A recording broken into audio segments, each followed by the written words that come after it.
Okay, so welcome everybody to the living room. Today, I'm really genuinely excited to hear from our presenter, Eddy Soh, who I've known for many years, and she's a dear friend. And she's going to be talking to us about faith, identity, and worldview, engaging the next generation. And yeah, I've always found Eddy as such a great thinker. And she always, stimulates my thinking and challenges the way I'm doing things. So I really am looking forward to hearing from her tonight.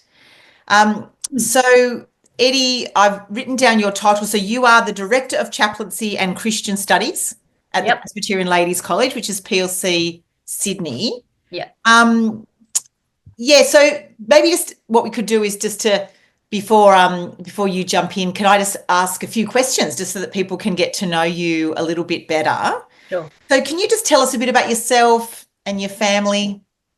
Yeah. So I am from Hong Kong originally. I was actually born there, and my parents migrated here when I was about 3 years old. So I've lived in Australia most of my life. I am currently married to Daryl, who's a Prezi minister, and we have two teenage girls. I live in Abbotsford, so Daryl is currently the minister at Abbotsford Presbyterian Church. We did all our ministry training through Presbyterian churches, so that's where I met Anna. We were at Drummoy Presbyterian Church for a very long time, and that's where Daryl did his training.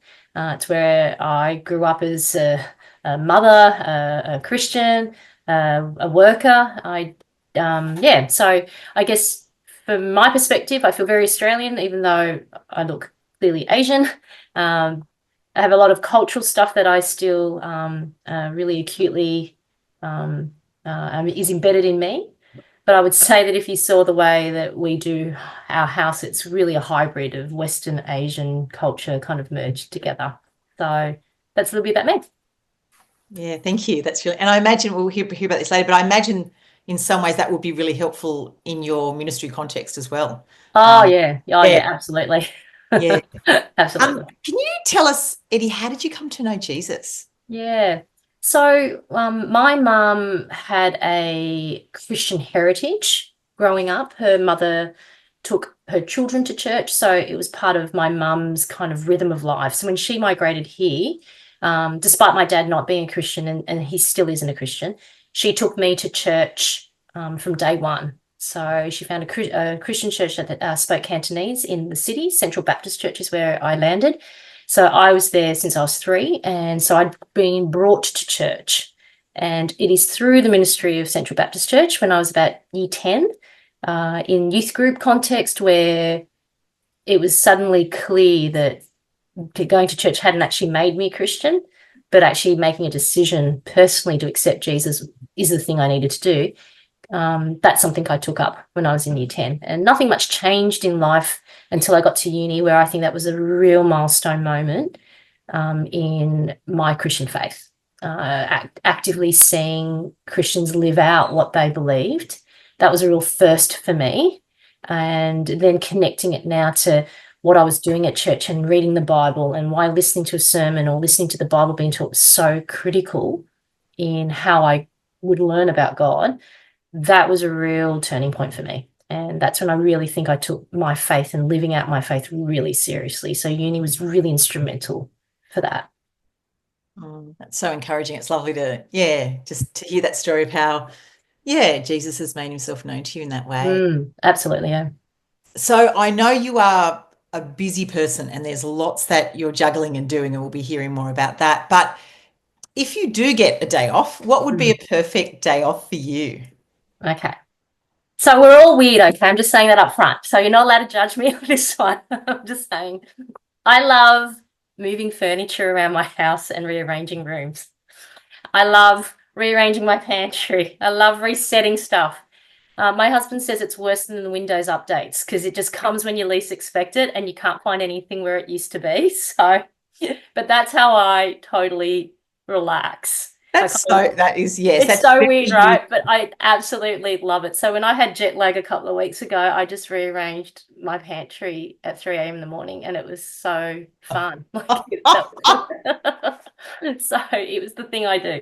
So I That's think cool. it's quirky, but Yeah, it's a thing. Do you ever get into rearranging other people's stuff, like if they're really disorganized? Yeah, I've rearranged your pantry, haven't I, I think it's true, actually. It's true. It is a good friend to Anna? have, people. She's a good friend. Yeah, only people that trust me and I have a close enough relationship to be honest with them. Yeah, I've done it for another person before when they moved house yeah. and challenged them on every single bit of thing they were hoarding. So, Yes. yeah, Right. I do. It's ruthless but effective. Correct. So, Eddie, you've been doing ministry for quite a few years now Yep. with um, teenagers in the school context. Can you share with us, how did you first become interested in schools ministry and Yeah. working with young people? Yeah. It's a really cute question because I guess you're presuming I was interested in it, which I quite like.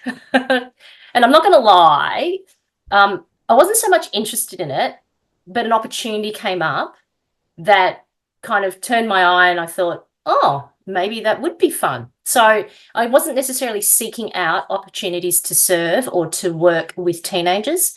It was a moment in my life where I was ready to return back to work. I needed to do it. I'm going to be honest. Financially, I needed to do it. And I was given the opportunity to go back to the secular work I had come from in the IT corporate space. But I also was given an opportunity to think about doing some chaplaincy work.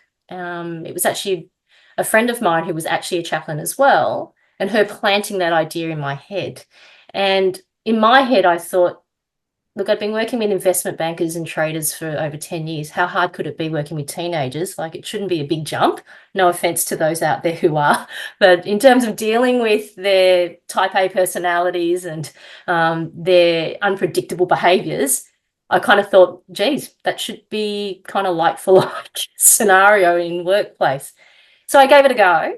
I was only doing a short stint at the time. That's when I got interested in actually doing it. I loved it. It made me so tired that I couldn't work out how I would ever recover. But I absolutely loved that fatigue because I was having so much fun. And that's where I think that interest became a reality for me, that I could see myself doing this. And there were so many things about it that I loved, which I'll unpack a little bit later, that I think I've always loved about ministry, but working with teenagers and being able to use those ministry skills has been a real highlight. And I think in a school context, there's a particular context that worked really well to the way I'd love to do ministry. And yeah, so it kind of found me and I grew that interest. And now, yeah, I don't look back and think I should have done something different. Yeah, I love that. I love that it was actually the doing of it Yeah. that really made you, because I think sometimes we might like the idea of something, Yeah. but I love that it was actually as you did it, that's when that really grew your love of Yeah, absolutely. Absolutely. And then seeing that they don't actually have two heads and bite you, like they're really beautiful. Like they're a great bunch of people to be around, really. And that was really important for me to have experienced rather Yeah, than having an internal fear that I never really challenged. So yeah. yeah. No, that's so cool. Um, so I'm going to hand over to you now, Eddy, Sure. to share, what you've been learning over all these years. Yeah. Just for those of us who, are in the audience at the moment, please feel free to pop any questions that you've got in the chat. And if you're not familiar with Zoom, at the bottom there, the toolbar, it has the word chat with two little speech bubbles, and you can just pop questions if something comes to mind as Eddy's talking, and we'll definitely stop. Eddy will stop at various times, and yeah, it'd be really great to have some questions. It would be really great to kind of for Eddy to better engage with the things that you're interested in as well, and to share any of your own thinking as we go as well. So yeah, let's see how we go, and over to you, Eddy. Thanks, Anna. Look, I really want to encourage you guys to pop your questions through, because monologues are the worst things to sit through, and I don't want it to be a monologue. But I'm going to trust Anna's beautiful skills of being able to inject your questions through so that it becomes more like a dialogue that I'm having with you. So please absolutely throw them, especially if I say something that doesn't fit quite your context and you want to ask about how that would fit in your context. That would be really helpful as well. So Anna, and to the living room team, thank you for trusting me with this space. I know this is a really important space to be in, and I feel really humbled to be here. I think there's a couple of things I want to say, kind of disclaimers, but before I do, I thought a really important way to start this conversation with you is to tell you a time. I like telling stories, so you can hear a bit of that. I want to tell you a time where I absolutely loved working with teenagers, and then a time where I absolutely hated it because it was an absolute bomb. So I want to share two of those experiences first, just to set the scene of the types of experiences I'm going to be drawing from. So the one time, there's two kind of mini times that I've absolutely loved working with teenagers. One of it actually happened a couple of weeks ago. I was teaching a year 7 class, so predominantly 12-year-olds, 13-year-olds, and we've been unpacking the big story of the Bible. And we started to touch on the idea that God had sent Jesus, his own son, to the world. And we had a conversation around that. And then one little girl put her hand up and said, Mrs. Soh, can I ask? And she's a very logical thinker. And so she had her fingers up and trying to draw a flow chart to me.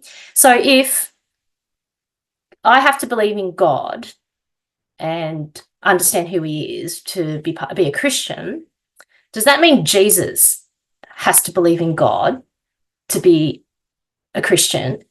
But doesn't that mean he's actually believing in himself because you said he is God as well? So she did this little flowchart movement, and I was so confused. I just looked at her thinking, how in the world did you come up with that logic? Like, it felt even harder than the chicken and egg question. I just thought, where are you going with this? And I remember saying to her, I don't actually have an answer because I've never heard this question before. And congratulations, you are the first person ever to ask that question. And good on you for trying to use your logic to think about something that obviously I've said and you're trying to make sense of. That's what Christian studies is all about. That's what learning about God is all about. It's trying to connect what we think is true and real and trying to work it out and make sense of it. We didn't end up answering the question, but in that moment I thought, this is what this is about. This is what teaching our kids the Christian worldview is all about, helping them ask those questions. So that was one gold moment. And the second gold moment that really solidified my love of this work we do, I had a parent come up to me over the weekend at our school event. Her daughter's in year 11 now. I taught her last year, and she said to me, I just wanted to tell you, my daughter absolutely loved being in your space. So she called it your space, which I found really interesting, your space, because she felt safe to express her worldview to you, knowing that it was completely different to yours, but you were respectful and you listened to her and you saw her. And she always speaks of the discussions and the conversations you had in that room and how you always saw her view and saw her. And that was a huge moment for me in terms of, oh, good, because I thought she was just angry with everything I was saying. But it so happened that she actually felt really engaged in the contrasts we were making to her worldview. She had a very strong atheist worldview walking into that class all the time. She was respectful in hearing my Christian worldview and how we'd contrast it together in that space. But I think that reminded me the space we allow the teenagers to be in is so critical to helping them hear the Christian worldview, not necessarily believe it, because that's up to them and up to this, the work of the Holy Spirit, but definitely how they hear what it is we have to say. So 2 gold moments. The big bomb out one, it really did scar me. This was my on the ledge moment where I had to be talked off the ledge. It was a year 10 student years ago who had really significant behavioural issues in the classroom.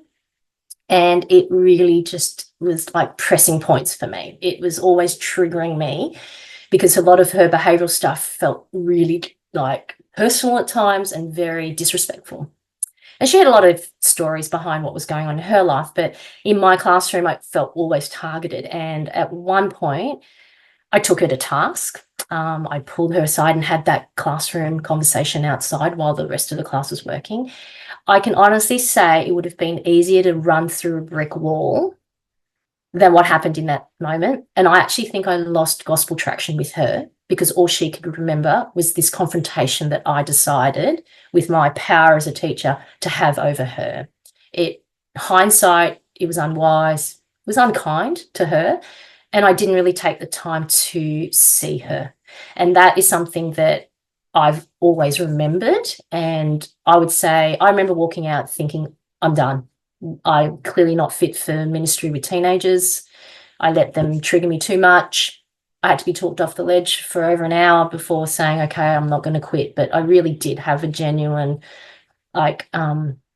moment thinking this isn't the work for me. So I guess that's something that really has stuck with me. And I guess I'm starting off by telling these two scenarios because I want to say that tonight's session for me is going to be a lot about sharing my lived experience with working with teenagers in two different contexts. So the first context, and I've got a picture to show you, my first context is with the classroom, and this is where I work. This is Presbyterian Ladies College. This is one of my classes. I teach the subject, but I also am chaplain, which means I do chapel talks. I do pastoral care. So I am exclusively working with the high school setup. We do have a junior school in the school as well, and I used to do work there as well, but I am now exclusively in the high school. So I do work with teenagers every day of the week. And I say every day of the week because my other experiences come from the fact that I've got two teenage daughters. So this is my two girls. My eldest is in first year uni right now, and my youngest is in year 10. So I kind of don't escape the world of teenagers, and that's fine. I love it. They're two different settings though, obviously, and my experiences from both kind of draw into the kind of things I'm going to say tonight. So I don't know your context as listeners. I've made small assumptions that your context might be more so in church ministry spaces perhaps, or you're a parent of teenagers, or you're going to be a parent of teenagers, or you have teenagers at church that you may not be directly involved with, but your church may have a ministry that involves them. So that's the kind of assumptions I've broadly made in my mind in terms of what I'm going to say. I'm going to offer my experiences in two different ways. I'll start off with chatting through just things that I've observed those things that I've observed that have helped me understand teenagers. And then the second segment, I'll talk more about the pragmatic stuff, the how to engage teenagers, again, based on my experiences of what's worked and what's bombed out for me. And maybe some commentary on just some of the things that I find as complexities to the work that we do with teenagers. So I'm going to kind of split into two segments. I am going to do a break in the middle where we can stretch, and I've had like lots of tea tonight, so I'll probably need to go to the bathroom as well. So I'll do a break in the middle just to shake things up, and then do the second session. I guess the one thing I really want to set as disclaimers, because I think it's helpful because it might make sense to some of the things I'll share tonight. I want to say up front, I'm not an expert on teenage psychology. It's not my expertise. I will refer to Anna if there's any questions that want to understand the psychology of a teenager. Totally not my expertise. I can tell you what they do when they feel something, but why they feel it might be outside of my space. I also speak from lived experiences that are predominantly with teenage girls, which I'm pretty sure will be slightly different, if not a lot, different in a lot of ways if you're working with teenage boys. I've only worked with teenage boys in a fleeting style because my school does work with the Scots College, which is our brother school. So I've had camps and I've run ministry things with some of them. But most of the things I'm sharing tonight predominantly through the lens of someone who's worked with teenage girls, which might make sense if you're sitting there thinking that doesn't really resonate with my context of mainly teenage boys. That would make sense. And I apologize for that up front. I'm not going to be able to speak outside of what I know. But maybe there might be some principles there that might be a stretch for them. So just wanted to make that clear.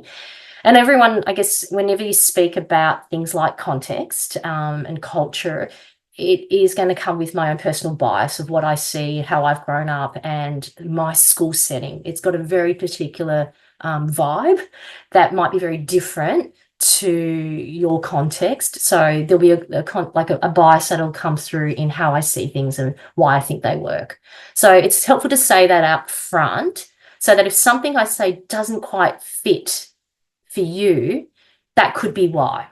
Hazarding a guess that could be why. And lastly, look, the only thing I really want to say is a disclaimer. There are tons of people out there who are way more experienced than me in this area and way more wiser. So I am humbled to be here, but I reckon there are tons of people that would have loads of great wisdom in this space as well, and it's useful to talk to these people as well if you know who they are. So I'll get started. Any questions before I do start kicking into how we might understand teenagers and process? Okay, cool. Alrighty. So I don't like reading off PowerPoint, so I'll let you very able people read on the screen the sorts of things I'd like to talk about in each of the segments. I've got 4 things I'd like to make some commentary on when it comes to how I've understood teenagers, and I'll just work through them. Again, just inject any questions as you go along if there's something I say you need some clarification on. So the first thing that I think I want to talk about is the fact I've noticed whenever I say to people I work with teenagers, they kind of pull a face going, well, good on you. It's almost like there is an anxiety that comes with the idea of working with teenagers. Adults seem to be anxious about it, or nervous maybe. They're not unwilling, but there is a nervousness about working with it. I don't know if anyone's ever seen the movie Instant Family before. It's a great, funny movie about a couple who go to adopt kids. And there's this really funny scene. They're at a park where they kind of speed date to look for for the kids that they might adopt. And basically, majority of the couples are looking for babies and toddlers and cuties. And there's a bunch of teenagers left on the side that nobody wants a bar of. Okay. And there's this commentary of them, going, no, we can do it. We can do it. They're dirty. They smell. They're probably like they basically ramble on. And then I'll let you guys watch the movie, but it's kind of that view, isn't it? That, oh, they're scary. If I'm going to adopt, I'm going to adopt a kid, not a teenager. Like if I'm going to work with someone, I'm going to work with the cute kids. I'm not going to work with teenagers. That could be a narrative that's true. I may be wrong, but I think a lot of adults I've met often do think, wow, good on you for working with teenagers. So I wanted to think about why. Why might that be? So I asked my teenager. I asked my 15-year-old and said, why do you think adults find it so scary to work with kids like you? And her answer was really cute. She just said to me, oh, that's easy. It's because we're judgy. And I said, oh, that's interesting. It's interesting that you're admitting it. What do you mean by that? And she went on to say that, well, we are judging everything you do. We're judgmental. We have an opinion and we let you know what it is. And I'm like, fair point. And I think when I think about it deeply, she's right. Whenever I've been nervous about an interaction with a teenager, it's because I'm worried about what they think of me. And so I'm worried about what they think of what I'm saying or what I'm doing. For me, it often really comes up when I have to have a disciplinary type of conversation, or a hard word, or I have to draw boundaries, or I have to say something that I know will not put me in that popular light, like it will edge against them. And that's when I feel most nervous, because I don't want them to think that I'm not cool and I'm not friendly and I'm not kind. I want them to think all those things. So if I have to have a conversation that might jeopardize that, I'm nervous and I don't want to have that conversation because I don't want them to judge me for it. So in some ways, she's absolutely right. And I wonder if that's what we often are fearful of when we're working with teenagers and engaging with them. We're fearful of their judgment, whether we like to admit it or not. Another thing that I've also noticed is particularly people that I've approached about working with teenagers, they're worried that they aren't in the know. They're worried that they aren't up to date enough. I don't know their language. I don't know their lingo. I don't know their pop culture. How could I ever connect with them? And so that apprehension often causes this anxiety of like this fear of not being able to connect or engage with a teenager and therefore choose not to. I can absolutely guarantee you that in the 10 plus years of working with teenagers, I am not in the know. I don't know their lingo. I make my kids explain every acronym that they throw at me over text.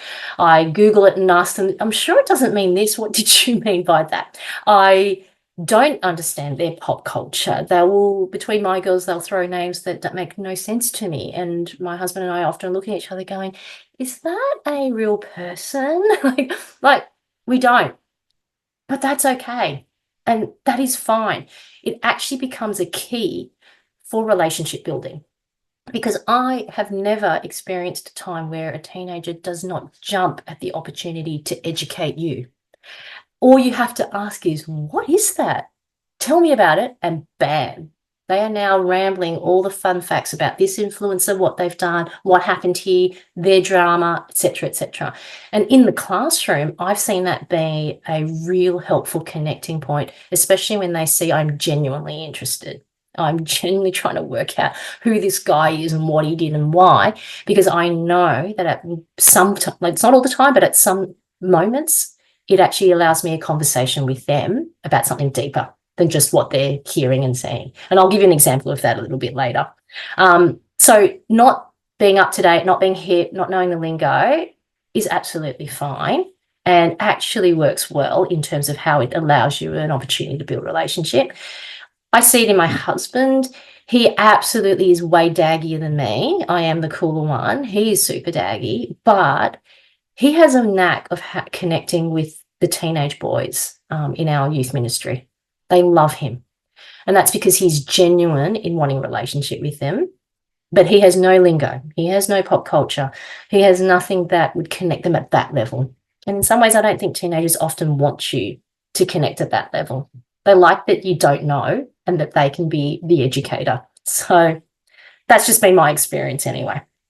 So I think that kind of paints for me a picture of why as adults we might be really anxious about teenage ministry or engaging with teenagers or connecting with them. There might be tons of other reasons, but they're the key ones that come to mind from just my experience of working with other adults in my church context particularly, but also just observations of my friends and people that I do ministry with. So are there any questions or any comments on that before we move on? Okay. So one thing I wanted to talk about was what have I experienced as the key questions teenagers are asking. And the good news is the questions they're asking are the ones that I've just put on the screen. And I'll give you a moment just to glance through them. And my good news for you is that none of these questions are new. They're the same age-old questions that you and I probably asked when we were teenagers, and our parents and our grandparents and generations before us. These are the sorts of questions I still see being asked by teenagers today. The difference is it just sounds different. They ask it in different ways. But essentially, when you dig deep through what is it they're wanting to understand and know, this is what it all boils down to. And when you look at this list, it's questions we probably have experienced ourselves, maybe still experiencing, or, they're questions that have been asked for a very long time. So the good news is there's nothing new that we have to get our head around and learn about and now form a theology behind. Like, these questions is really the root of many of their questions they ask me. And often they'll ask me a question that if I unpack and dissect, it boils down to something like, do I matter? As an example, or who am I? What is my identity? Like, how do I work out my meaning? Do I have to create it or do I have it given to me? Like fundamental questions like that. And they might mask questions with other topics, but deep down, this is where it goes to. So if I were to nut out all the type of pastoral conversations I've had over the last 10 years with different kids, different teenagers in different year groups, it always comes down to at least something in this list here. So I want that to be a comfort, that because these questions aren't new, it means there are tons of experiences that you might have that might be able to answer these questions for the teenager. And I think as Christians, we know the gospel answers these questions in so many different ways. The Bible actually has answers to these. So where the thing that makes this ministry different to how you might answer these questions to a 5-year-old versus a 50-year-old, that's what differentiates ministries with teenagers, how you actually go about answering them. I guess for me, like if you're a small kid asking a question, it might be, what do I want to be when I grow up? You could fit that into some of these categories here, like how do I know my life's going to matter? You know, how do I know I'm going to do something meaningful and what's my purpose? The 50-year-old adult might ask, have I lived a meaningful life? So you can see how they're different questions, but they come down to the root of some of these questions here. So for a teenager, it might be that I'm trying to work out my sexuality and I know it matters, but I don't know why. And so you might dig deep into that question, and actually fundamentally they're asking some other really core questions about who they are. How do I find meaning? Is it through my sexuality or is it through this? So in my experience, this isn't my go-to list, but I've always found myself going back to these questions when I'm doing work with teenagers. So my biggest comfort to everyone is that there's nothing new under the sun.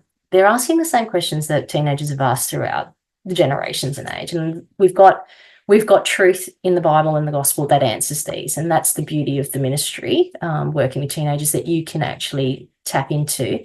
How you do it is something I'll look at a little bit later. So fundamentally, that's what I think they're asking. So what I wanted to share now is, again, through my experiences, some observations I've made about teenagers themselves. And again, if I were doing this talk 10 years ago, it may still be the same. It may be different. I don't know. I can only tell you from what I've seen so far. And there's a couple of things that I've observed with, particularly, as I said, contextually with teenagers I work with, but also a little bit of teenagers that I live with. So I'll give that a go. The first thing I really deeply believe, because I've experienced it over and over again, is teenagers are relational people, and they deeply want healthy, good relationships with them, with their peers, with their adults. They may have a really funny way of showing it, but that's what they really want, and it really matters to them. I actually saw that with some of the boys that we worked with as well. So I don't think it's just a gender thing. I think teenagers want healthy relationships, and it is the core of them as part of their development and growth. And I say that because when I ask or have conversations with teenagers about things that are bugging them or they're angry about, there's this really weird dynamic that happens between what they're angry about to the relationship of the person that they're angry about, the space that they're angry in. And I'll give you an example. Many a times if I have a student who complains about a subject, you know, I hate maths, I'm so bad at it. And if you have a conversation with them, it often concludes with, and the teacher hates me, or the teacher doesn't like me, or the teacher doesn't get me. And it says to me, it actually always draws back to the line of what the relationship is like for this student to the person that is trying to educate them or teach them. And how that relationship works impacts how they view the things that they're learning. I see that time and time again. And I guess if you draw on your own experiences, have you had that experience where a teenager tells you how much they love a teacher and therefore tolerate a subject that they don't necessarily like? Yeah, I do geography, but man, she's such a great teacher.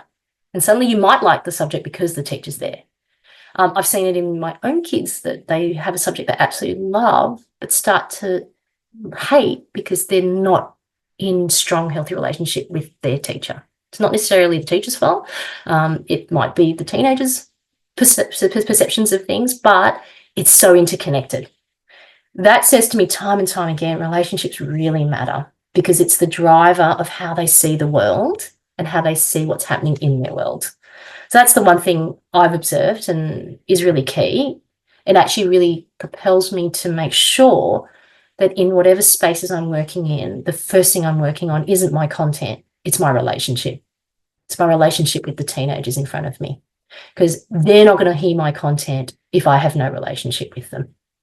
And that is key to their connection to whatever it is I'm going to say. and what they are to hear. So that's the first thing. The second thing that I learned through working in a school is the language I use when I talk about worldviews.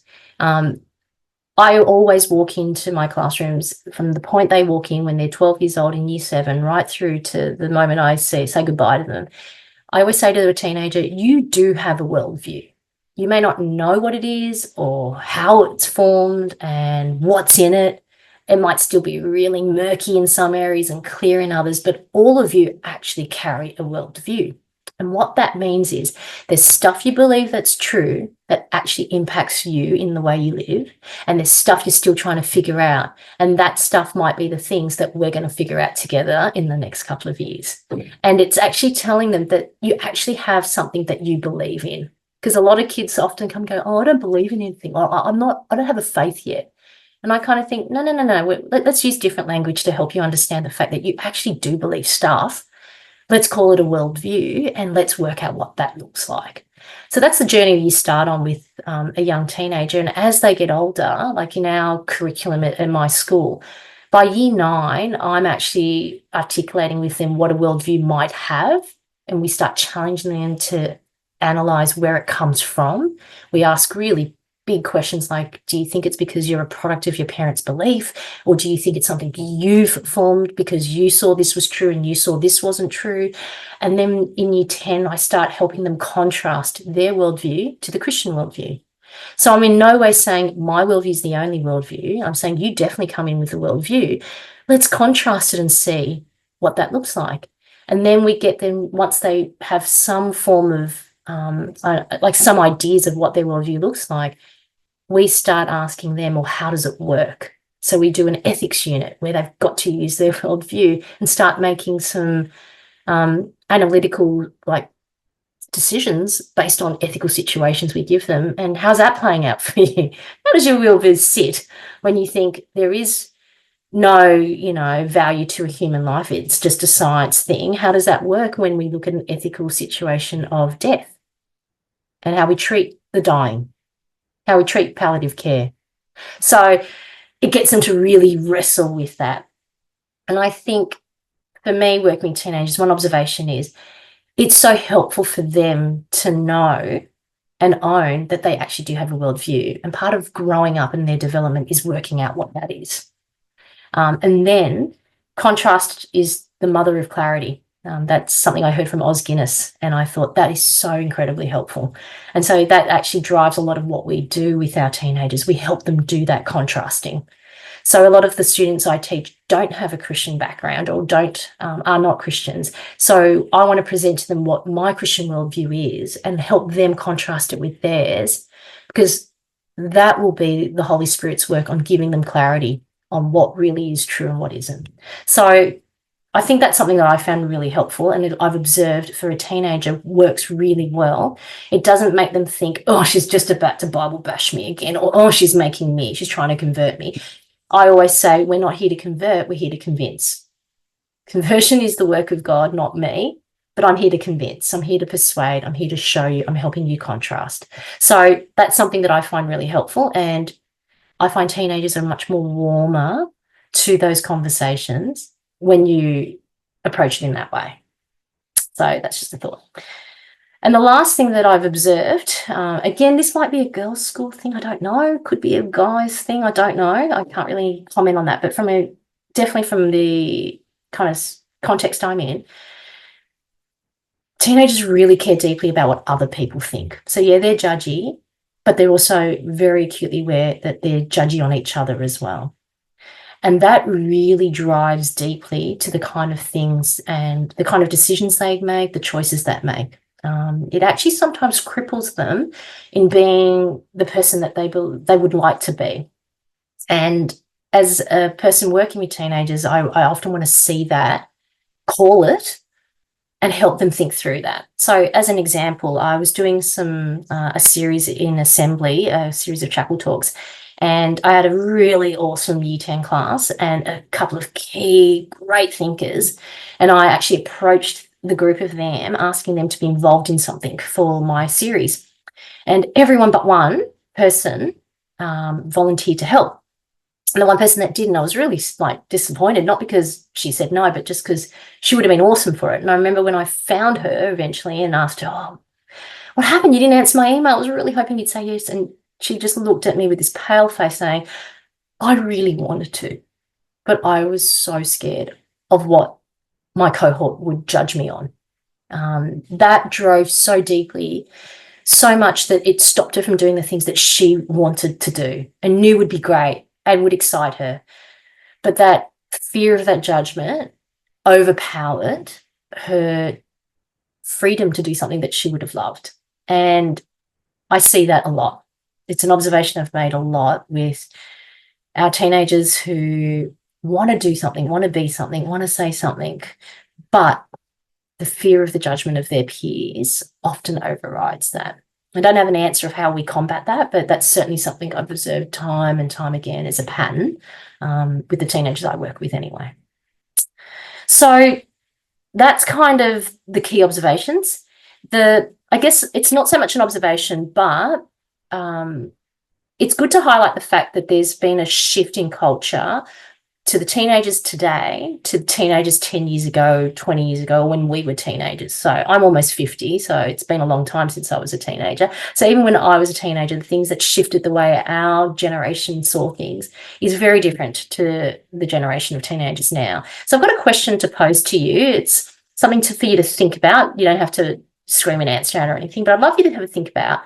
What sorts of things do you think have contributed to a shift in the culture our teenagers are growing up in?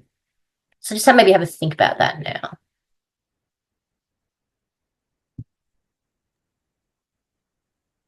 Rhonda's popped in. Oh, we've got a few popping up on the chat there, Eddy. We've got IT, technology, similar Brilliant. things. Yeah, brilliant. Yeah, okay. So absolutely, that is definitely one thing I would say. So there's two things that I think really have shifted, and one of them is the fact that they are a digital generation. So absolutely spot on. The access, the information, the feeds, the constant barrage of information, and most of it negative information. We're just not built for this much negativity. A psychologist that works with us at our school at times, she's got some great papers out there. Her name's Lisa Atkins. Totally recommend her. She does the Hope Project. That's what her work is. She actually came and did some work with us at our school. And one comment that she's made, which really, it just got all of us as educators shaking, like just nodding nonstop, is the fact that our teenagers are constantly, without a pause or a break, bombarded with information and news that is almost 99% negative. And as humans, we are not built to handle that much negativity. That's a shift in what our teenagers are exposed to. And you can only imagine the impacts that all has and just the access points they have. I'm not going to make too much commentary on that because that's a topic of its own. But certainly I want to say, number one, the fact that they're a digital generation definitely impacts the way we engage with them. The second one, which is a little bit more quirky, it's probably more in a school context because we've got groups of kids that we see. You may not necessarily see this in a youth group context or even in your own home if you've got teenagers because there's only one or two. But what we noticed over the last couple of years is the shift in certain groups of teenagers based on post-COVID patterns that have occurred. And it's a really weird one. There's heaps of research still swimming around. I'll give you two particular examples of what I'm thinking. My daughter is in first year uni, so she's 18. When she was in the two COVID lockdowns, she was around year 8 and 9. And they are really instrumental years in developing relationship, in developing your sense of self, particularly for girls. Again, I don't know if it's the same for boys, but for girls, very instrumental part of their development. It was this year group and the one below them that we saw the most cases presented post-COVID with eating disorders. We actually did some data research work in our school context as well as other school contexts. And like there's some obvious explanations of why that might be. Constant screen use where you have to, so even in Zoom now, we're all looking at ourselves, right? You're looking at me, but you're also looking at yourself. And so imagine doing that day in, day out, for 3 months in a block, constantly the thing you're noticing and observing is yourself. Because you don't walk into a classroom with a mirror, do you? You don't sit there looking at how you look. But in this context, in their learning environment, that's all they were doing. And that correlation to what was going on with how they potentially saw themselves. I mean, there's plenty of research going on about that, but that was one pattern we saw. And that post-COVID, and that's actually got implications ongoing. Not just something that happens and then there was a problem and then we fixed it. Like, for me, that I think there was a shift there on how we engaged with our teenagers, particularly knowing that that was an implication. Another one, our current year nines. So they would have been approximately year 4 during COVID. And this was a weird one. When they started high school, we noticed a real growing pattern of behavioural issues, almost like they just didn't know how to adhere or read expectations of behaviour in a group context. And that happened throughout an entire cohort. And we thought, oh, maybe it's just us. But as we started speaking to other schools, it became apparent it was actually happening across this same year group, across other schools as well. And it was such a strange thing. And then we look back and think about, well, when they were in year 4, when they were in COVID lockdown, that's a really important developmental stage of kids learning how to interact in group settings and knowing how to meet expectations and understanding what expectations are. So this is what our junior school teachers were saying, which makes a bit more sense as to why they got to year 7. And because they were having different teachers in a period cycle with different expectations, they weren't able to adjust. We'd have kids just randomly getting up and walking out and going to the toilet without asking the teacher, which, everyone knows you don't do that, but for them, it was like normal. Why not? They just didn't get why it was an issue. Or kids just getting up and just talking in the middle of a class context where a teacher was speaking. Again, like, what planet did you think this is? No one. If I'm telling you, you're probably all thinking, there's no way that would happen, but it was happening. And it wasn't just one kid. It was multiple kids in multiple classrooms in that cohort. And then research is saying that it was happening in other schools as well. So we're marrying it a little bit at the moment to possibly an implication of what happened during lockdown and COVID. And I'm sure there's going to be tons of research over the next couple of years as we continue to get data from that age group and what's happened to them.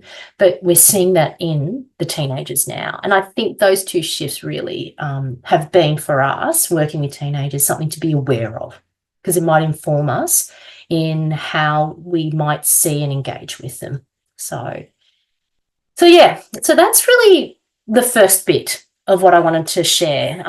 My goal was just to give you all a picture of what I understand teenagers to be at and where they're at and what they're thinking.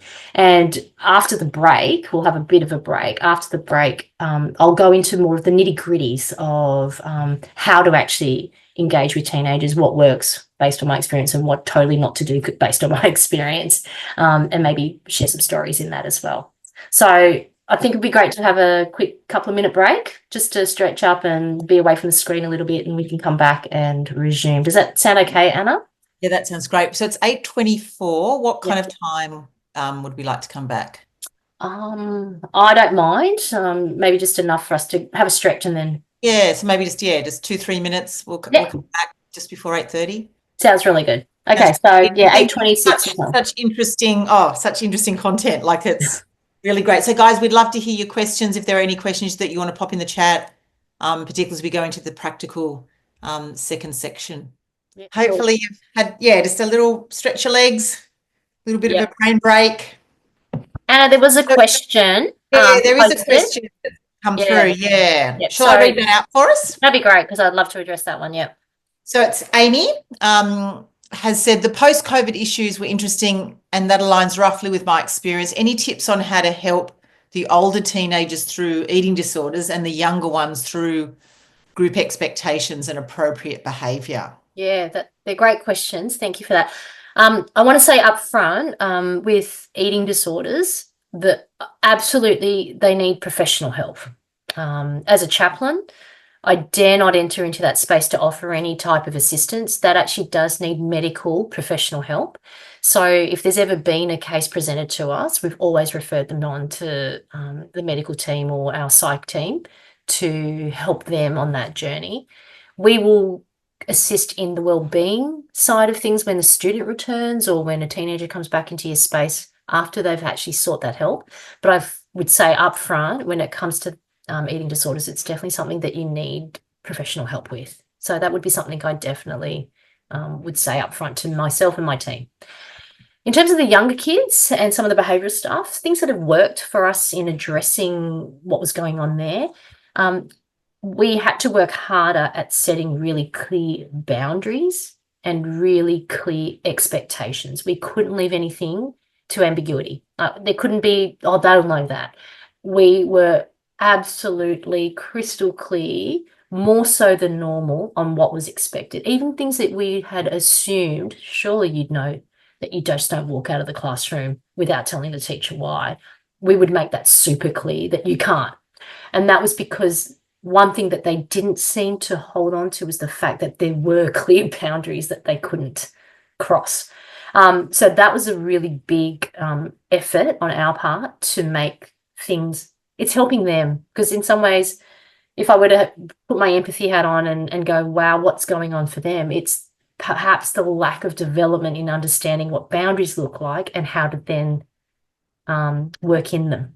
So it's kind of re-educating them a little bit in that way. And then the big thing is consistency, being consistent with that. Don't suddenly change your mind and go, no, you don't have to do that anymore. It had to be consistent. And I think that's probably really important parenting tips, I guess. It felt like we were bringing a bit of parenting into it, that we just needed to have clear boundaries, be consistent with them, let them understand up front what happens when you don't, so that it's not a surprise, and being consistent with that. And that's what we had to bring into this younger generation. And what's interesting is we've decided as educators that we would keep that going up until they finished Year 9. So that particular cohort still adhere to those boundaries now, and will probably shift a little bit when they get into the senior uniform in Year 10, where we hope that they start to grow up and see that we're letting you be more responsible for your behaviour. So we've yet to see if it will work, but certainly even though the behaviours were addressed, we've kept it because we think consistency is what they really need at the moment. So yeah, hopefully that answers that question. I did also just notice. I've been a bit naughty. I've added a question for myself. Yeah. And what is it? What is it, Anna? So it's just a question in terms of cultural shifts. What have you observed in teenagers who are coming into school?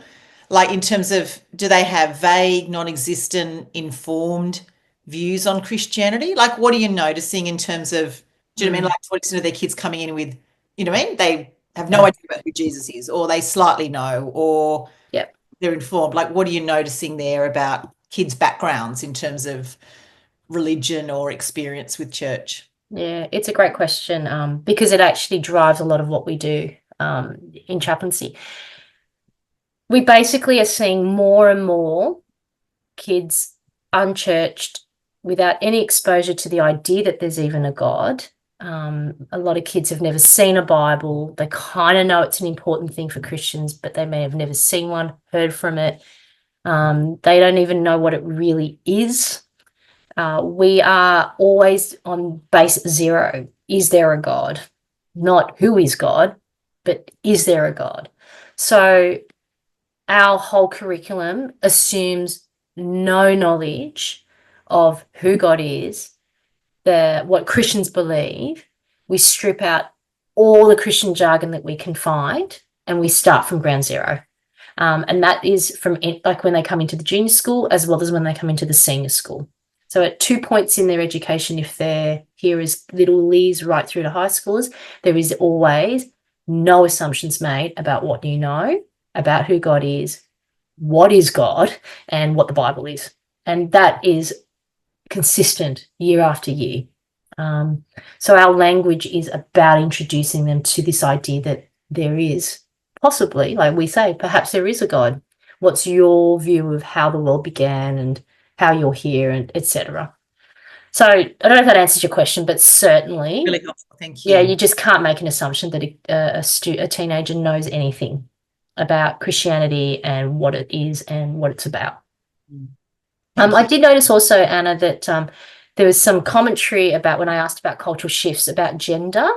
One thing that I would say from my 10 years so far, so when I first started, there certainly was a real climate of discussing what the Bible says about sexuality and gender stuff. There was definitely this climate of a real buzz in wanting to kind of pick out what Christians believe. That was probably when I first started in the role.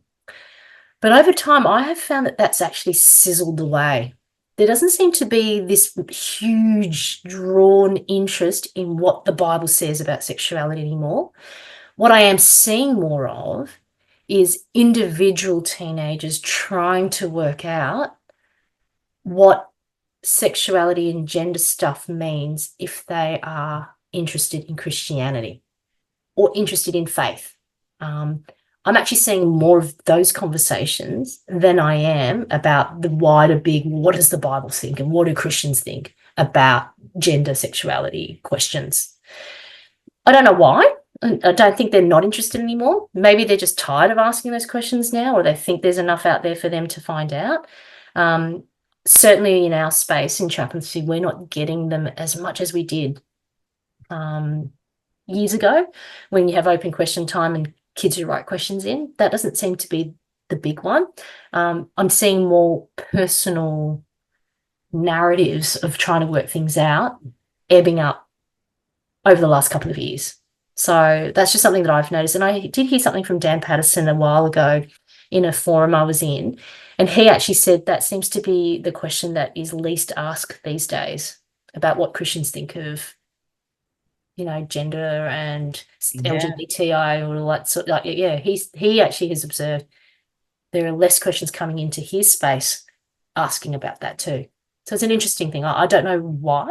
It just seems to be the case. Yeah, it's almost like maybe the wave is, I don't know, interesting. I don't know. So I don't think they're bored of it. Maybe they think they know. Maybe that's what it is. I don't know. Yeah, true. Just a question from Karen, and this might actually be a good segue into the next part, Eddy, which Karen's just asked, do you use a particular curriculum in discovering God? Yeah. So which one? Yeah, that's a great question. The curriculum that we use in my school context was built by my team. So I don't have anything that I've used off the shelf. We've built it to match very carefully to our context. And honestly, in my opinion, if you're absolutely looking at curriculum and content for a context you're about to go in, it is so much better to know your context first before choosing curriculum, but also whatever you might get off the shelf, like I would absolutely say you've got to build it to your context for it to work. I lean on the amazing work my predecessors did in building that curriculum. My boss and my colleagues before me who have now left or retired, they are the ones that really set that tone on what it is we teach, matching the kind of teenagers we encounter and how our school wants to meet where they're at. And they've just done a brilliant job. And I've just been enhancing it over the time, but the credit really goes to them. So in a nutshell, we start the journey of a teenager coming in with explaining who God is by walking them through the big story of the Bible. So I don't know if you're familiar with Sally Lloyd-Jones's The Jesus Storybook Bible. She actually has a text-only version of it, no pictures, called The Story of God's Love for You. So it looks like a little chapter book. And so we use that as our text to help Year 7s get introduced to who God is and what his big story is. And we love her language because it draws the reader into God's story, not my story and how God might fit into it, which is the narrative we want to break apart. So it's a great entry point. It gives them like good biblical theology on what the big story of the Bible is. It introduces the key things they need to know about the story of Jesus coming to be the rescuer. And the beauty of this book also, it always keeps pointing back. The language always points back to everything was drawing to this climax of who Jesus is. So it's very gospel-centric. And it is such a accessible way for someone who's never read the Bible before, never heard of who God is, to be introduced to the main character And then we move into year 8 to now tell them these aren't just stories. These are things Christians believe actually happened.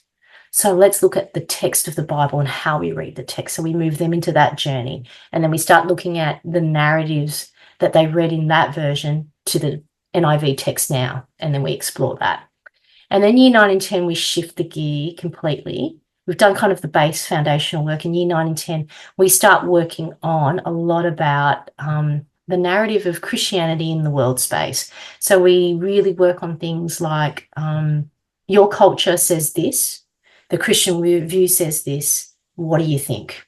How does that sit with you? And in that process, we're trying to help them work out what their worldview is. And we do that through a series of conversations. We talk about how we agree and disagree. We talk about the public square. So we use a bit of Os Guinness material there. We talk about cancel culture and why is that the way we think we should disagree with people that we don't like or what they do we don't like. We kind of work in that space with them, all with the goal of helping them articulate what matters to them, i.e. what their worldview is. And we hope to build on that in year 10 when we start asking some pointy personal questions on where does this view of the world come from for you? Is it your parents? Is it a faith? Is it because you were brought up in a Christian family or you're from a Muslim family or Orthodox or whatever? Then we talk about things that matter to them that they will hold on to because they won't let go of, but things they think, oh, I need to hold that more loosely because I'm not sure. And then we do a lot of work on contrast. So this is my worldview. This is what Mrs. Soh says the Christian worldview is. Let's contrast. How does that clarify what I think is true, real? We kind of wrestle into things like ethics to let's see what our worldview does for us. How does it answer this? How does it answer that? Sometimes it shows the holes in the worldviews that they have. And it helps them go, oh, okay, that didn't quite work. Maybe I don't want to be a deontologist and just go by the rules. It doesn't quite work if I want to lie because it protects my friend. So how does that work?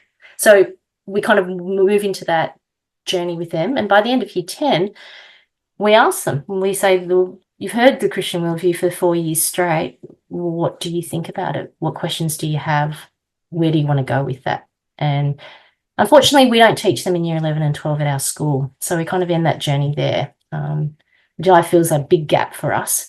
But yeah, over the 4 years, that's what our hope is. So that's really in a nutshell. Sorry, that was a long-winded answer, Corinne, but I'm really happy to talk to anyone at any time if they're interested in knowing a little bit more details about our curriculum. We're always happy to share the things that we've built.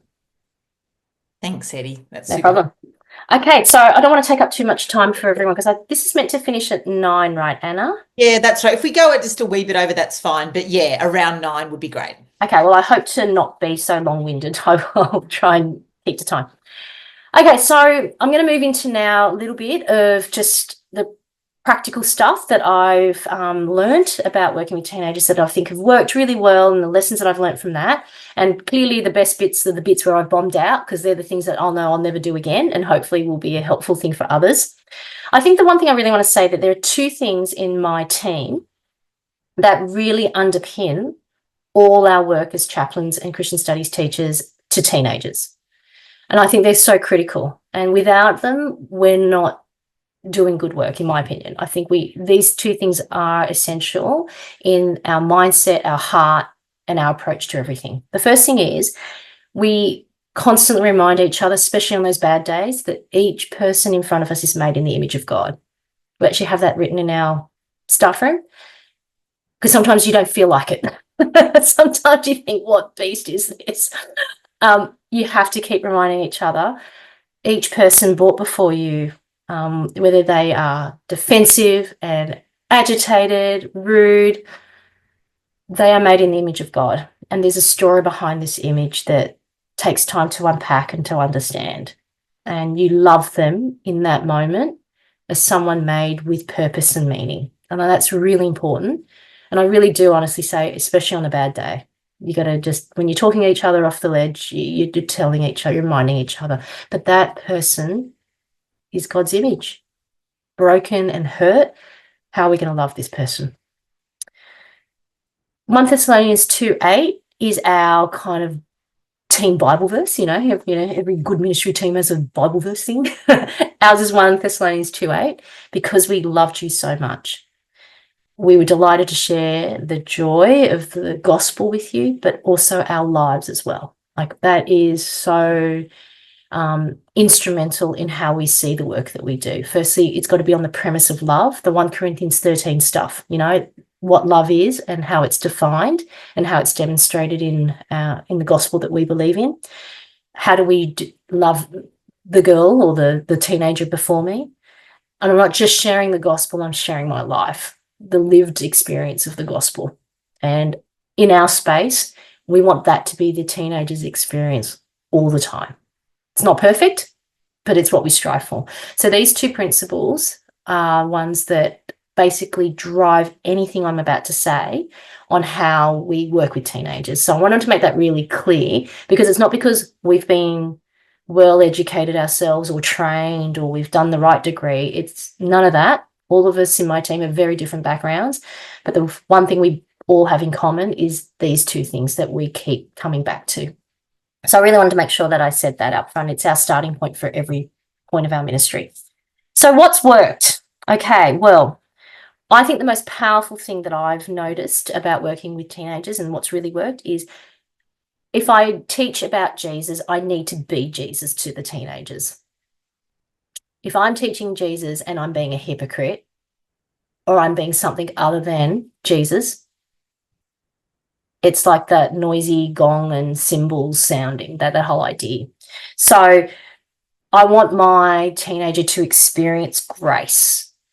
I want them to experience grace. I want them to experience that beautiful part of 1 Corinthians 13 where Paul describes us being known by God. If you ever do a little word study on that word known, it is so beautiful. There's something so rich about that word. It's not just I know you, but I know you. And that's the experience we want to give to our teenagers. And it's experience I want my own girls to have, like my own teenage kids to have, that I know them. And knowing them is knowing the beautiful and the ugly. And I still choose to love you. And I choose to listen to you. I still choose to be here for you. And I want that in the experience of our kids. And sometimes even through disciplinary stuff with teenagers, I want the next experience that they get from me is grace. It's forgiveness. It's being known. So I think that's one of the most important things that has worked in our ministry, and that will look different in different contexts, but that's kind of the thing that we keep reminding each other of. One thing I'm really passionate about is I think our teens are growing up with really terrible models of how we disagree and live with our differences with one another. If you think about the world, and probably in the news channels you try and avoid because somebody's on it, and the way that they're modeling how I show I'm different to you and what I do when you are different to me and how we disagree, they really have terrible models out there that they're seeing and hearing from. And dare I say, sometimes those models are within our church circles, how adults disagree with each other, how adults don't work through their differences.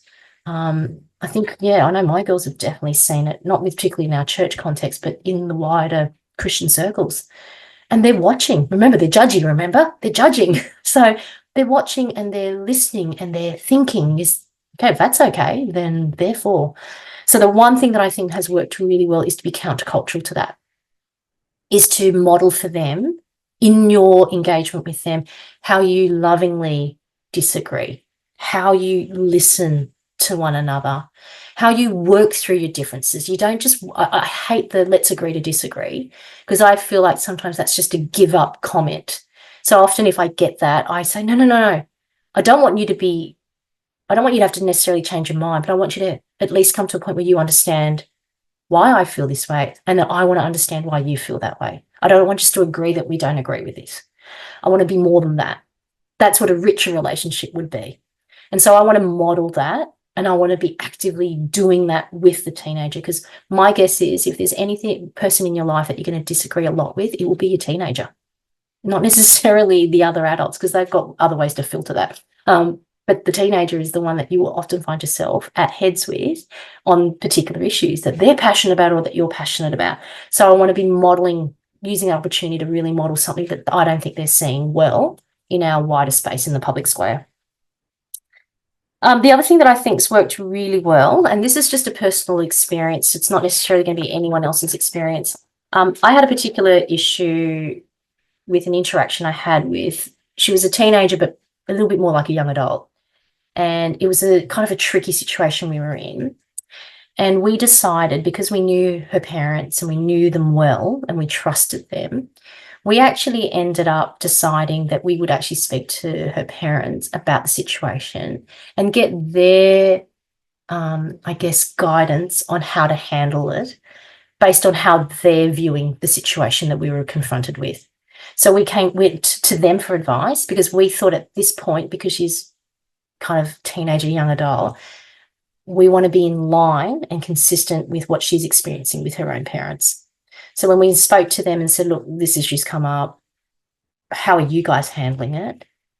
We had a really good discussion about that. They told us how they were seeing it, and we decided that that's how we would also approach it. Again, because I had a long-term view of how this relationship needed to be in order to have the deeper conversations later. I could see that if I used my knee-jerk reaction of how I wanted to respond, it could have isolated that relationship. So for us at that time, seeking the view of her parents was really helpful for us. That's a really unique one, but I definitely remember it very acutely, and it's definitely stuck with me on what does work in particular scenarios like that. I think the other thing is I would keep teaching and sharing biblical truths, gospel truths, even if your teenager thinks that it's irrelevant to them. I've often said, that's irrelevant to me. Oh, that's not me. That's not how we talk. That's not how we think. And I would often say, well, I still think there's something in it that you may not think is relevant now, but might be really relevant to you later. So I will persist in sharing that, teaching that. And one example is conflict management. So we do a bit of work on like biblical view of conflict management. It's called Peacewise. It's something that we instill in part of our curriculum. And I do get year nines going, Miss, we don't talk like that. Who would go and actually talk to somebody if they've got a beef with them? We just, be angry with them. I'm like, yeah, you may not think that right now, but you might one day. So hearing it now might be really important, because there might be that moment where you go, oh, maybe like just bag mouthing them behind their back isn't really working. Maybe having a conversation is the other way. And it's actually happened once before with 2 Year 10 students who decided that they needed to have a conversation with each other, because I remember from the classroom setting that was an option. So it just means keep persevering with it. I think for me personally, working with teenagers, and this might be a personal thing, it's not everyone's thing, I think you do need to bring a bit of an energy to working with teenagers, because they feed off your energy. And I'm not saying everyone has to be extroverted, bubbly, and kind of wild and happy. I've definitely got members in my team who are a mixture of that. I've got one particular member who isn't really by default an extroverted personality. But I have watched her time and time again summon the energy when she's in the right context with the teenagers, because she knows it matters to them, because she knows that they feed off that. So I actually do think it's something to consider when you're engaging with teenagers, because energy shows enthusiasm and engagement to them. And that's a really important thing. It's a small thing, but it's a really important thing. The other 2 things I'd say are it's important to be, particularly working with teenagers, it is like working with animals. You have to be ready to pivot from your program, because they're unpredictable with how they're feeling emotionally. So from an emotional perspective. So when it's younger kids, it's behavioural, but with older kids, like with teenagers, it's usually just where they're emotionally at. That can be unpredictable. And again, like I say, contextually, it could be just because of the girl thing, but it means you have to be ready to pivot from what you had planned to do with them. So if I'm running a youth group and you walk in the room and you read the room that no one is prepared to run around in that kind of way, you might pivot the program to meet them where they're at, and they will respect and hear and be generous with you if you did that. And I've definitely had to do that time and time again in pockets where I've worked with teenagers. And the only other thing that I think's worked, and this is more from a parent's perspective, so this is not working with teenagers in a youth group setting, but the one lesson that Daryl and I have definitely reflected on over the last couple of years for us is it's partially an observation. Teens need peers. they need peers. It's very unusual for a teenager to be able to be completely without peers and be okay. I have seen that happen, honestly, I have, but it's the rare. Teens need peers, and sometimes it means making some hard decisions if you're in a context where your teen doesn't have peers. And for both my girls, that's been a very hard journey for us because we moved churches to a context where both of them did not have peers at their age group. And for my eldest, she was happy to hold out until university before rethinking her space with her Christian community, to which she has made a decision to leave and go to a different church with peers, something I have wanted her to do for a very long time. It took my husband a lot longer to let that go because he was really saddened that his own congregation couldn't meet her need there. My youngest actually came to that conclusion a lot earlier. So it literally was about a year and a half ago where she approached us and said that she'd like to start going to church with her best friend where there was a peer group. And that was a big conversation because she was much younger. And I think for me, I was much, I was definitely there. My husband, it was a bit of a grief process. So, and I totally understand that. For him, there was a lot of things for him to have to kind of think through. But it's the best decision we've ever made, letting them go. They needed to be with their peers because teens need peers. And I really firmly believe that. So if you're in any context where that might be a struggle, it is worth having the conversation on how to best meet them where they need. So they're kind of the things that have worked. I'm just checking time. I am running out of time. So Anna, I might just jump to the next bit and I might just race through my bomb bits because I don't want to hold anyone up. You're muted, my darling. Sorry. Just a quick question that's just popped up on the chat is just what age would you let them go? And again, I guess that really depends on context, but yeah, it does. So for my daughters, it was my youngest was 14. And that was really hard because it's only just when you're 8, year 9. I probably wouldn't, if she had come to me when she was in year 7, I probably would have asked her to hold tight because that's still quite little.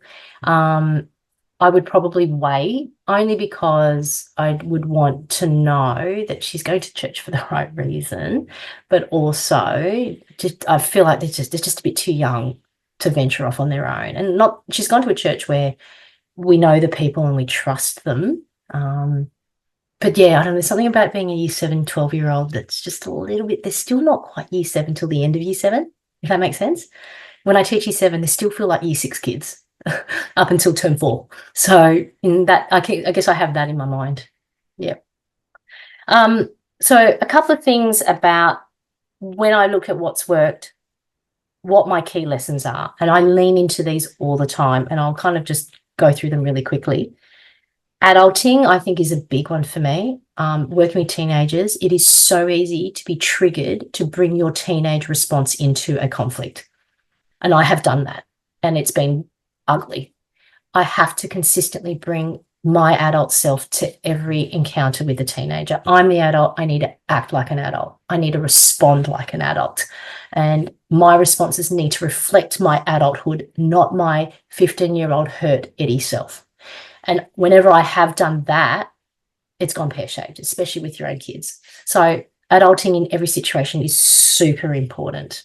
I really can't say more than that. If I had to just stop there, that would be the key thing to remember. Don't be a hypocrite because they sniff it. They're like little puppies at the airport sniffing out food in luggage. They can sniff out a hypocrite a mile away. So work hard at not being a hypocrite. Watch that because they pick it up and that does alter your relationship when they think you are. I worked with Sam Chan a little while ago and I remember asking him a very important question. I said, when you send your sons to a school, what are you expecting of the chaplain? And he said this to me. He said, I expect them to be a calm, non-anxious presence in their life. And that's really resonated with me. So I remember saying that to my team. We need to be calm, non-anxious presence in the lives of our teenagers. And for me, when I break that down, calm is being stable, being an anchor. I think of those two words. Being non-anxious is being approachable. It's being unshockable, if that was a real word. Nothing shocks me. They can ask me the most outrageous question and it will not shock me. And that is what being non-anxious would look like. I might be paddling really hard, but all they see is that duck gliding on the pond. They don't have to see the paddling. That's my adulting. That's me to work out. For them, they just need to see the glide. And presence, being there, but being present, not pretend presence, not the nodding and hoping they'll finish talking. It's helping them be seen, helping them be known. Being curious and not judgmental, so being countercultural to them. They're walking in being judgy. Well, I'm not going to do that. I want to be curious. I want to know you. I want to understand you. I want to work hard at asking questions like, help me understand this. Help me understand why you feel this. And I want to strip away language like you should, you must. I want to strip that away. I want to be curious in their space. I want to balance my approach of being disciplinary to being loving and having both of them work at the same time, but also being genuine in relationship. My team said to me, Eddy, you've got to tell them this. One of the most powerful things of what works in ministry with teenagers is when you see your own journey in theirs. It doesn't have to be apples to apples. It doesn't have to be the same type of grief. But if they go through grief, you may have gone through grief, see your journey in theirs, and that's where you connect.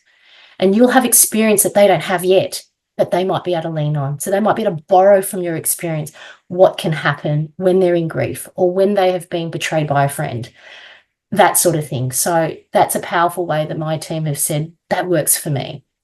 And then gospel readiness is this idea that sometimes being gospel ready isn't necessarily having a 2 ways to live chart ready to go. It's about hearing out for the things that matter to them and having the right to explore what the Christian worldview and what the gospel might say through relationship with the teenager. Because you can't just, it doesn't work to walk in and go, well, the Bible says. They need to have that relationship with you where they trust you, they hear you, because they know you hear them. And I think that's really important. I think gospel readiness is about that. It's about relationship. What I haven't put here, though, which is uber important, is prayer. Nothing we do can be done without prayer. And that's something that our team constantly do. I constantly do. I probably have prayed more than I ever have before because of the work that you do with teenagers. Because, yeah, they're made in the image of God. They need God more than they need me. And prayer is the one thing that I need to be leaning into first and foremost. So I am mindful of time, Anna. I can keep going. It'd probably take me another minute or two, or I can stop here if it's helpful. I'd love you to keep going, just probably in a sense for the main reason that we are recording and there'll be people that will be listening later. Sure. If you're with us right now and you do need to head off, please feel free. That's one of the things about Zoom is you can exit.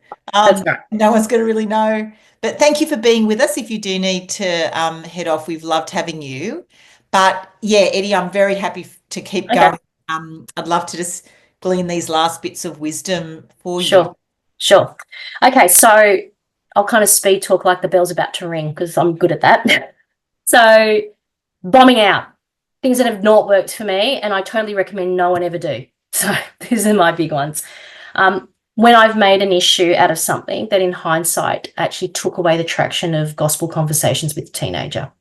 And that often is when I've picked out something that really wasn't an issue if I think about it from a bigger perspective.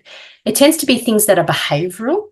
So it's actually really choosing what battles to actually, like, can I let that go, that she rolls her eye at me every time I say something, over the kind of conversation I might have with this student or this teenager when that moment comes or when they're ready to ask a question. So can I persevere with the behavioural stuff that is irritating me? Do I really want to make that an issue? Sometimes there is a need to correct behaviour, but I want to be really careful with what I choose to pick on.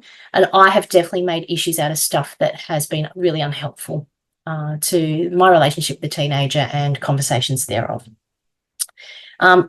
Teenagers really do not respond well to confrontation. No one really does, let's be honest, right? No one wants to be confronted. It's not meant to be intervention all the time, but that's how it can feel for the teenager, that you're not, confrontation for them does not feel like relationship. So I'm really careful with the stance and how I approach a conversation with a teenager. I don't want it to feel like a confrontation. Where it doesn't work, when I've acted like a teenager in my response, I've reacted, I haven't responded, and I haven't given a space between the thing that's triggered me to the response I'm going to have. I need to do both. I need to not react. I need to ensure there's a space for me to really collect my thought before I respond. That's really important with a teenager, because they will demand you to respond straight away, and you need to go, no, I need a moment. I know I've done that with my own girls. I know I've done that in the school context. And if you've had teenagers in your lives, you probably know what I'm talking about. But that's been a really important thing for me. I've had to be careful not to be judgy. Apparently, I don't have a poker face, and they know when I'm judging them. So I've got to work really hard at not being in that kind of state of mind. I need to be curious and not judgmental. And I need to be more concerned about what's behind a behaviour over the behaviour itself. And that's hard, because behaviours are in your face. They can really irritate you. They can trigger you. I need to be more concerned about what's going on behind that in order to really love that teenager well. Because more often than not, behaviours are just a symptom of something much bigger, more often than not. Don't assume things about teenagers. They are a delightful young adult in the making. They have ideas, they have thoughts, they have opinions, they have emotions, they have vision for their little worlds, big worlds, whatever it is. They're interesting. So be curious about them. See them as a person to be known, not a whole heap of assumptions to be made of. Like, I think that's so important. And they know when you assume things about them. So work hard at getting to know them. I'm telling you that because I've done the opposite of that at times, and that's really bombed out in relationships with teenagers I've worked with. The last thing is the complexities I think we're all facing, and I think in a church context this is really prevalent, but it actually affects us at school as well. And so obviously the child protection laws that are out, which are there to protect our kids and are so much better than what used to happen, they're there, but it does add complexities to how we engage with teenagers and the type of conversations we've had with them. We're always mindful of, are we doing the right thing from a child protection perspective? Because they're still minors, even though they might act like adults and convince you that it's okay because they're kind of like an adult, but they actually are not, and therefore we've got to still be really careful with that. I do think it makes it complex in our ministry at times, more than it needs to be, but it's really important that they are to protect the kids. So I think that's one. But the one that really stands out for me at the moment is the conversion therapy laws that have come out. I don't know if you're aware of them, whether your church has actually had any conversations about them, but those laws are really ambiguous. It talks very clearly about how we're not to have conversations that alter or make the person feel like their gender questions are a disorder. So in our school context, if a student wants to find out, like I said before, how does my sexuality work with my desire to work out who God is come together, we have to be so super careful at the moment with how those conversations play out, like really super careful. We find ourselves second guessing more than we are diving into gospel-filled conversations about God's design for men and women and relationship and marriage, etc. We're holding back at the moment because these laws are ambiguous and make it complex. So I think that's something that's just been in the forefront of my team's mind, and I think, yeah, that's a complexity to how we work with teenagers at the moment.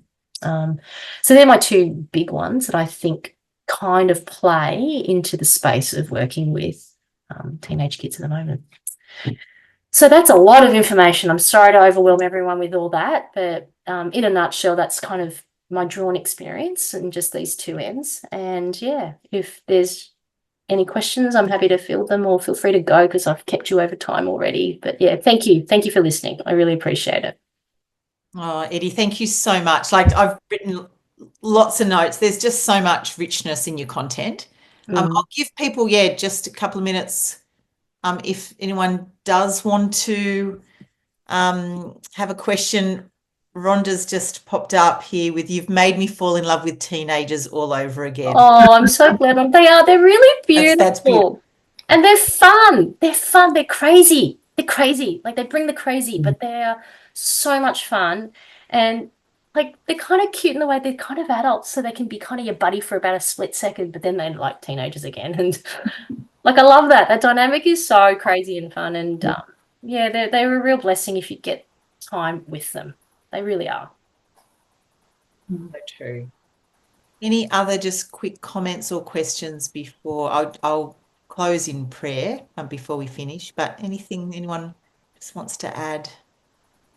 Just want to say thank you, Eddy.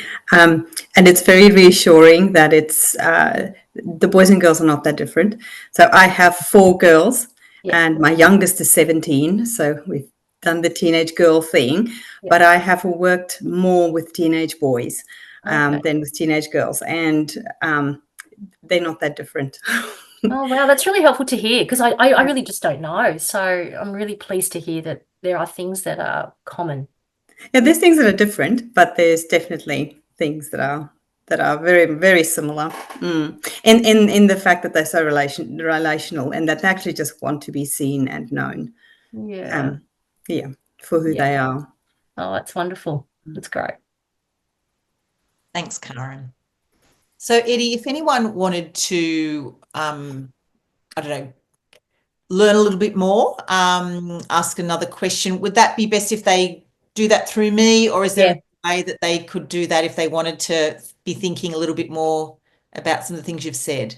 Yeah, look, if they can go through you, that would be most helpful. Everyone's got my details, And Corinne, like if you ever wanted to have a deeper conversation about the actual content of our curriculum, like I have those conversations with people all the time. Like I get lots of chaplains from other schools wanting to see our content. And so it's something that we're always really happy to share. So feel free to get in contact with me through Anna, and I'd be happy to, have a bigger conversation with you and show you this kind of stuff we use. Thank you. I just always really am interested in curriculum because I'm always interested in how faith of people develop and how faith development and just childhood development, how they run together. So it's just I don't really need it. It's just I just find it fascinating and very interesting. Yeah, no, great. No, that's great. Excellent. All right, I'm going to pray for us as we finish up. Father God, thank you so much for this rich, encouraging, energizing presentation that Eddy has given us tonight. Thanks for what Rhonda shared, that she's fallen in love with teenagers again. Thank you, Lord, that you love teenagers. Thank you that you see them and you know them, and that you call us to be the hands and feet of Jesus to them. Thanks so much that Eddy has shown us in many ways what it is to come alongside teenagers in Jesus-like ways, seeking to understand them and seeking to engage with them in ways that are curious and humble and loving. Thanks for the things she's reminded us of tonight, of how to really lovingly engage over difference. Please, Father God, please keep that energy going for Eddy. Help her to keep persevering. Help her to keep coming alongside the girls that she's working with. And for us as well, each one of us listening here, in the context that we're in, with our own teenagers, with our grandkids who might be teenagers, with teenagers that we're meeting in our local community, in our church, in schools. Father, give us that love. Give us discernment and wisdom as we navigate complexities and complex questions. Help us not to be fearful and anxious, but help us to see teenagers as you do, and help us to move towards them and to be curious and humble rather than anxious and afraid. So we commit ourselves to you, acknowledging our need of you, and pray that you would grow us to really be the aroma of Christ in the lives of the teenagers that we are with. And we thank you for this time. Thanks so much for Eddy and for her wisdom and for her many years of serving you, Lord Jesus, in the context of school ministry. And we pray all this in Jesus' name. Amen. Amen. Thank you so much, everyone, for joining. Thank you. Yeah, thank you so much, Eddy. We have, honestly, there's so much there. There's so much rich content. Thank you for sharing your many years of wisdom and really careful reflection with us tonight. Pleasure. Absolute pleasure. Excellent. Good night, everybody. See you guys next time. Good to have you with us. See you guys.